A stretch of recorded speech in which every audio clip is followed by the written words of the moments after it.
ये तस्वीर उस वक्त की है जब भरे मंच पर उमा भारती ने शिवराज सिंह चौहान पर फूलों की बरसात कर दी। मौका था अभिनंदन कार्यक्रम का। इस कार्यक्रम में जब सीएम शिवराज सिंह चौहान अपनी कुर्सी से उठने लगे तो उमा भारती ने उनको फिर से कुर्सी पर बैठाकर उनके ऊपर फूलों की बरसात कर दी।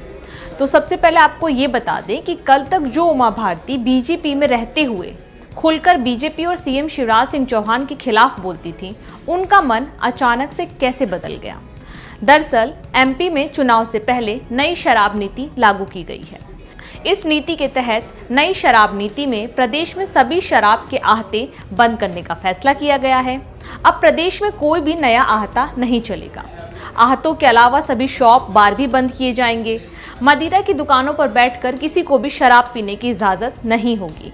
धार्मिक संस्थान, गर्ल्स हॉस्टल और सभी प्रकार के शैक्षिक संस्थानों के आसपास शराब की दुकानों का दायरा 50 मीटर से बढ़ाकर 100 मीटर कर दिया गया है।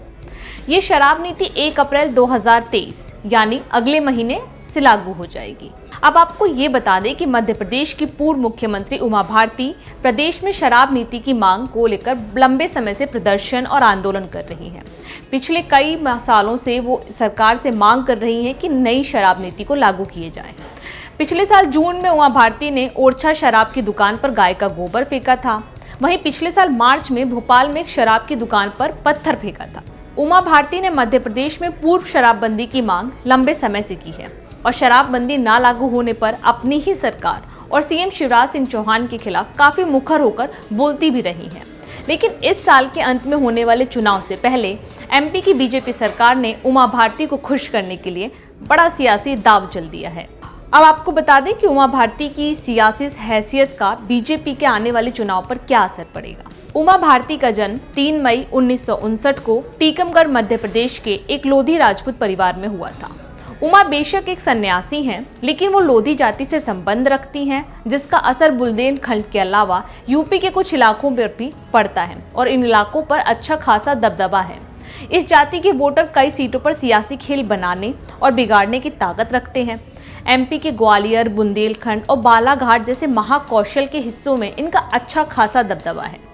मध्य प्रदेश के करीब 60 से 65 विधानसभा सीटें ऐसी हैं जहां लोधी समुदाय के वोट चुनाव नतीजों में निर्णायक भूमिका निभाते हैं। बुंदेलखंड, ग्वालियर और चंबल की ज्यादातर सीटों पर लोधी समुदाय का दबदबा है।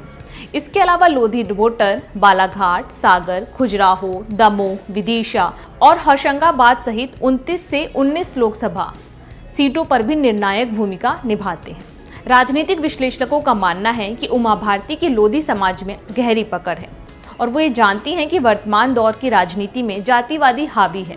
लिहाजा पार्टी के ऊपर दबाव बनाने के लिए उन्होंने इस रास्ते को चुना और इसीलिए पिछले साल दिसंबर में लोधी समाज के कार्यक्रम में उमा भारती ने एक ऐसा बयान दिया जिसे सीधे तौर पर पार्टी के लिए चेतावनी माना जा रहा था। और बीते कुछ सालों में उमा भारती के इन्हीं बदलते तेवरों का असर है कि लोकसभा और विधानसभा चुनाव से पहले शराबबंदी का फैसला लेकर बीजेपी ने उमा भारती के साथ साथ उनके वोट बैंक को भी साधने की कोशिश की है।